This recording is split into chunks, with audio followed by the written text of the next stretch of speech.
ഒന്ന് ഈ PSCയുമായി ബന്ധപ്പെട്ട വിഷയത്തിൽ ലോക് ഭവൻ നടത്തുന്ന ഇടപെടലിനെ പറ്റി രഞ്ജിത്തൻ ഓൾറെഡി ഇവിടെ സംസാരിച്ചു കഴിഞ്ഞിട്ടുണ്ട്. അപ്പോൾ എനിക്ക് ഈ ലോക് ഭവൻ നടത്തുന്ന നീക്കം ഇതൊരു തിരുത്തൽ ശക്തിയായിട്ട് ഗവർണർ കേരളത്തിൽ മാറുന്നു എന്നതാണ് പല വിഷയങ്ങളിലും നമുക്ക് ചൂണ്ടിക്കാണിക്കാൻ കഴിയുന്നത്. ഉദാഹരണത്തിന് സിസ തോമസുമായി ബന്ധപ്പെട്ട് ഇപ്പം ആ കാര്യത്തിൽ നമ്മളിപ്പോൾ ഇവിടെ PSCയുടെ വിഷയമാണ് വിശാലമായി ചർച്ച ചെയ്യുന്നതെങ്കിലും അതുകൂടി ഒന്ന് പറഞ്ഞു പോകേണ്ടതുണ്ട്. കാരണം ഈ SFI പോലെയുള്ള സംഘടനകൾ ക്യാമ്പസുകളിൽ ഇത്തരം പ്രവർത്തനങ്ങൾ ഇത് ആദ്യമായിട്ടല്ല നടത്തുന്നത്. നമുക്കറിയാമല്ലോ, 2015 തോന്നുന്നു, എൻ്റെ ഓർമ്മ ശരിയാണെങ്കിൽ ഉമ്മൻചാണ്ടി സർക്കാർ ഭരിക്കുന്ന കാലത്താണ് സരസ്വതി ടീച്ചറിന് സമാനമായ രീതിയിൽ അവരുടെ ഒരു പ്രതീകാത്മക കുഴിമാടമുണ്ടാക്കി അവിടെ റീത്തൊക്കെ സമർപ്പിച്ചത് പാലക്കാട് വിക്ടോറിയ കോളേജിലാണ്.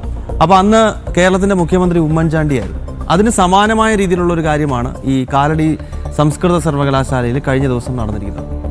അപ്പോൾ എന്താണ് ഇവിടെ സംഭവിക്കുന്നത്? അതായത് കോൺഗ്രസ് ഭരിക്കുമ്പോഴാണെങ്കിലും ഇടതുപക്ഷം ഭരിക്കുമ്പോഴാണെങ്കിലും SFI ഇത്തരം പ്രവർത്തനങ്ങൾ, ഇത്തരം അപരിഷ്കൃതമായിട്ടുള്ള സമര രീതികൾ നമ്മുടെ ക്യാമ്പസിനകത്ത് നടത്തുന്നു. ഇതിനെ ആരും ചോദ്യം ചെയ്യാനില്ല, പോലീസ് സംവിധാനം ചോദ്യം ചെയ്യുന്നില്ല. പോട്ടെ, കോൺഗ്രസ് ഭരിക്കുമ്പോൾ അവരെങ്കിലും ചോദ്യം ചെയ്യേണ്ടതാണല്ലോ. കാരണം ഇടതുപക്ഷത്തിൻ്റെ വിദ്യാർത്ഥി സംഘടനയാണ് ഈ തോന്നിവാസം കാണിക്കുന്നത്. KSUക്കാരെ സംബന്ധിച്ചിടത്തോളം അവർ എല്ലാ കാലത്തും ദേഹത്ത് ചെളി പുരളാതെ കതറിട്ട് നടക്കുന്ന ആളുകളാണ്. അവർക്കിതിന് ഉള്ള കപ്പാസിറ്റി ഇല്ല. പിന്നെ ABVP ആണ് ഈ വിഷയം ടേക്കപ്പ് ചെയ്യുന്നത്. ABVP ഇപ്പോൾ ഗവർണറെ കഴിഞ്ഞ ദിവസം കണ്ടിരുന്നു. അപ്പോൾ PSCയുടെ വിഷയമാണ് പ്രധാനമായിട്ടും വിദ്യാർത്ഥി പരിഷത്തിൻ്റെ നേതൃത്വം, ABVPയുടെ സംസ്ഥാന അധ്യക്ഷനും സംഘടനാ ജനറൽ സെക്രട്ടറിയും എല്ലാവരും പോയി കണ്ടു. അപ്പോൾ PSC വിഷയത്തിൽ ഒരു ഇടപെടൽ ഗവർണറുടെ ഭാഗത്ത് നിന്നുണ്ടാകണം എന്നൊരു കാര്യം ABVPയുടെ ഭാഗത്തു നിന്നുണ്ടായി. ഒപ്പം ഗവർണർ ഈ വിഷയം രാഷ്ട്രപതിയെ അറിയിക്കുകയും ചെയ്യുന്നുണ്ട്.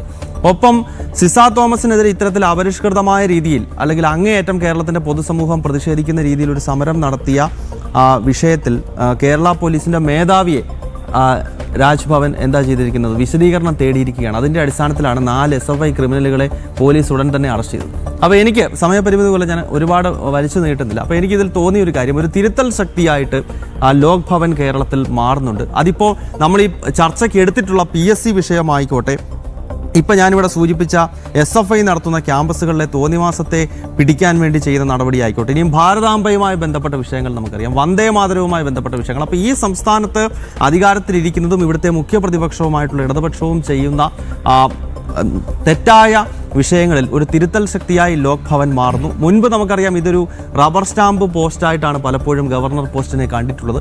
അതിന് വലിയ മാറ്റം കേരളത്തിൽ സംഭവിച്ചത് ആരിഫ് മുഹമ്മദ് ഖാൻ്റെ കാലത്താണ്. ആരിഫ് മുഹമ്മദ് ഖാൻ ബീഹാറിലേക്ക് പോയപ്പോൾ ഇപ്പോൾ വന്നിരിക്കുന്ന രാജേന്ദ്ര വിശ്വനാഥ് അർലേക്കർ ആകട്ടെ, അദ്ദേഹവും ഒരു തിരുത്തൽ ശക്തിയായി തന്നെ ഈ സർക്കാരിൻ്റെ തെറ്റായ നിലപാടുകൾക്കെതിരെ, PSC ഉൾപ്പെടെ വിഷയങ്ങൾക്കെതിരെ കേരളത്തിൻ്റെ പൊതുസമൂഹം അവരുടെ മുന്നിൽ നീറുന്ന വിഷയങ്ങളായി അവർ കാണുന്ന പ്രശ്നങ്ങളിൽ ഒരു ഇടപെടൽ ഗവർണറുടെ ഭാഗത്തു നിന്നുണ്ടാകുന്നു എന്നതാണ് എനിക്ക് തോന്നിയിട്ടുള്ളത്.